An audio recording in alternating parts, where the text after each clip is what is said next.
Hello everybody, welcome to my weekly sewing vlog. So nice to see you here today. I'm just going to share a little bit with you of what I'm working on in my sewing room here, how it's all going. I really hope everything's going well with you. We have a bit more of a rainy day here in the Vancouver area, but you know what, that's okay. We had such a beautiful summer and almost all of September was absolutely gorgeous, so I can handle a little bit of rain today. I hope you're having some beautiful weather where you are. So today's job, what I need to get on right after I finish talking to you this morning, is finally the sweater or the cardigan that I'm making as part of my capsule wardrobe. This is going to be the little jacket with the white stripe. I went and bought some buttons that just seem to be perfect. Oh, and I've been looking at that pattern that I'm going to be using. It's the Diana jacket or cardigan from dressmakingamore.com. And I think I have to test out that pattern first because the waist looks like it's really, really nipped in. And my waist is not nipped in. It also, I just realized when I was putting the pattern together, it has a bust dart and they don't draw that bust dart on the technical drawing. So I was surprised to see that bust dart because I thought that the pattern was meant for stretch knits, but maybe it's not. Maybe it's meant, you know, I don't even remember. It's been quite a while since I bought the 3 patterns from dressmakingamore.com, but I thought it was meant for knits. And I just don't like to see a bust dart in a knit. Sometimes for some figure types, a bust dart is just necessary, but I don't love the look of it if it can be avoided. So I've been looking at the patterns to how can I get rid of that bust dart?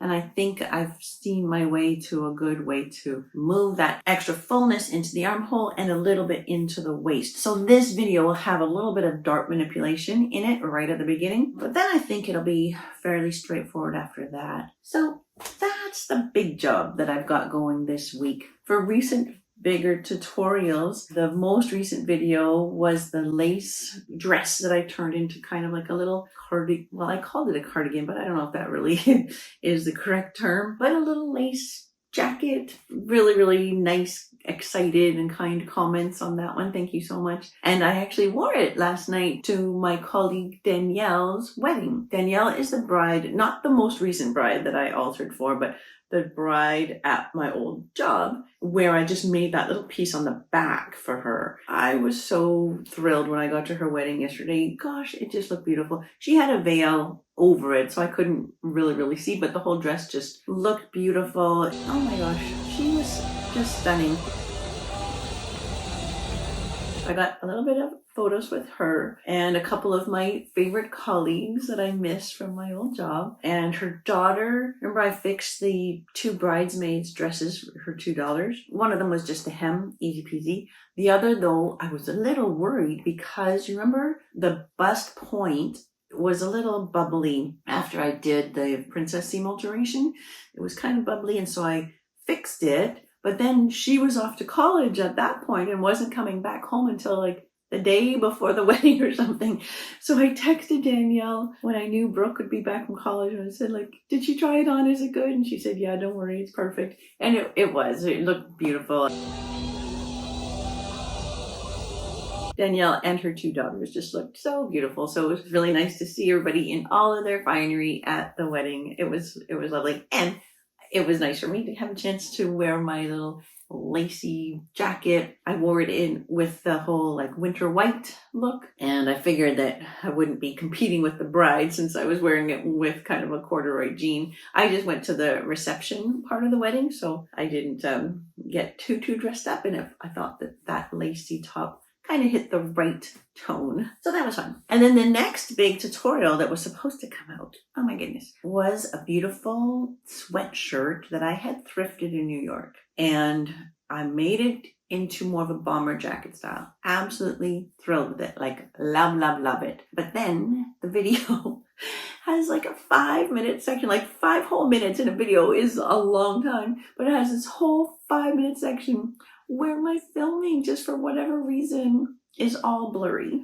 Oh, so crushing because I was really excited to share that jacket with you. So I don't know what I'm going to do. I might literally have to take apart the collar and re-sew it just so I get better footage, because I really do want to share. I want to make that a really good video because I love the finished product, and I don't want to just put out the video and say like, sorry, it's blurry. Like, I want to try to fix it for you. So we'll see. So that was supposed to come out this coming weekend, but I think I'm going to do a little switcheroo. What I'm going to put out is a coat that I've upcycled. It was a super long, like down to my ankle, black coat, and I cut off the bottom. I don't know, I think it was maybe 18 inches or something that I cut off the bottom to make a hood, right? Because I live in the Vancouver area, we had a lot of rain. I don't love an umbrella. If I'm trying to walk the dog or carry things or getting down to my car, I really don't like an umbrella. And so I always love to have a hood on whatever coat I'm wearing in inclement weather. It's actually kind of hard to find like a nice looking coat with a hood. And so I was really happy when I thrifted this super long coat. It's got these like round 90s shoulders. I like that a lot. So yeah, I was able to chop off, I think 15 or 18 inches off the bottom, make a hood. I got nice little cord clips and things like that. So it looks pretty pro. I was really happy with the hem. Like when I had to re-hem it, I kind of learned a little bit from looking at the original hem and was able to duplicate that. So that was kind of nice. I think that one is actually like one of the most practical videos I've done, where it's just like, this is just going to make this coat work for me so much better. So I'll put that video out this coming weekend, and then that gives me a little bit more time to sulk and then figure out what to do with the bomber jacket video. Sometimes life is like that, isn't it? Oh my goodness. Alrighty, so I'm getting ready for the Montreal and Toronto trip, like trying to get ahead. That's why I had an extra video that I could just flip out, because I'm trying to get ahead. I didn't think I was going to do any Wednesday like extra mini videos, but then I had a couple of ideas that I wanted to do, and I thought, oh, this might make a really nice video. And so hopefully I can put these together into a little Wednesday extra. So these jeans are some of my favorite jeans, wide leg Levi's. I really love them, but I gotta say the waist has shrunk. I wore these jeans all through Italy, and I think maybe, a little bit of extra pasta, a little bit of extra bread, and a little bit of extra cornettos in Italy. The waistline is now uncomfortable, and my waistline has not gone back down since the Italy trip. So I started thinking, well, it's only the waist itself, right? Just the waistband. Right below the waist is comfortable, and I can zip them. So this video is, here's a little hint, just making a little extension in that waist, and it's going to get nicely concealed. So I think these will be back to being my favorite and most comfy jeans, and they'll be able to come with me on the Montreal and Toronto trip. So that little Wednesday video should, I don't know if it'll be this Wednesday or next Wednesday, but soon. And then this is a little project that I don't think, it might turn into a whole full tutorial. I don't really know. But at this moment, I'm thinking it'll just be a quick little Wednesday mini extra. And this is for the monthly challenge in my membership group in Catherine's sewing room. So I gave the members a challenge for our first monthly challenge. And the theme is the power of 3.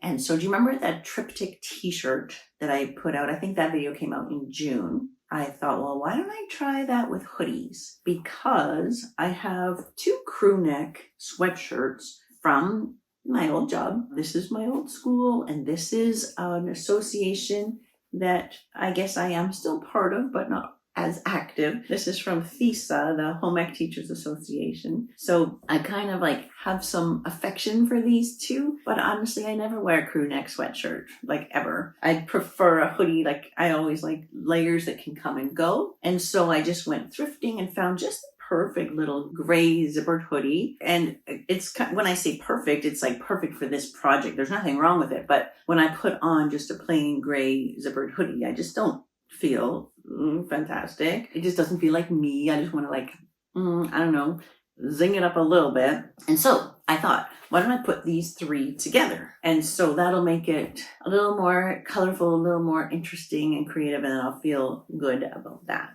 So I don't know if it's going to be like the Triptych t-shirt where 3 things make 3 things, or if I'll just make the one thing. I'm not sure yet, but at least it'll turn 2 things that I was not wearing at all into at least one thing that I hopefully will love and wear. So that's happening. And then my husband's pants just got a little hole in there, but look how lucky this is. This is scrap from a pair of jeans that I made, I don't know, 3 years ago maybe. And that'll just be the perfect little patch. I think I'll put it behind, and so that it's not going to be invisible, but it'll be decent. And then one other fun thing happened. I got a big donation of like 5 garbage bags full of fabric scraps from my husband's aunt, who's moving into a care home, but she was a big quilter. And you know, quilters keep everything, like even the tiniest pieces of fabric, because you never know, right?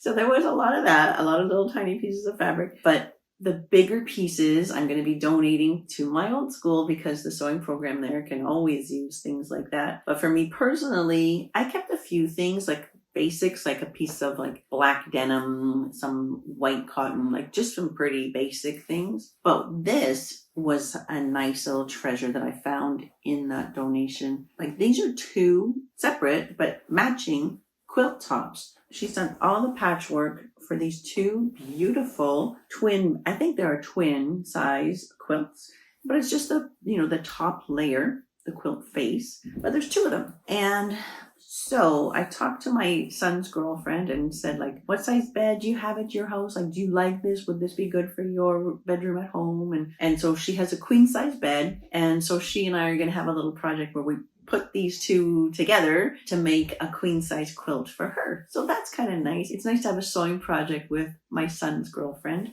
Nice little bonding moment there. And that'll be really beautiful. And I think probably we'll piece together the top with the batting and the back. Oh, there was even, in those bags, there was even big pieces, which I think will be perfect for the back.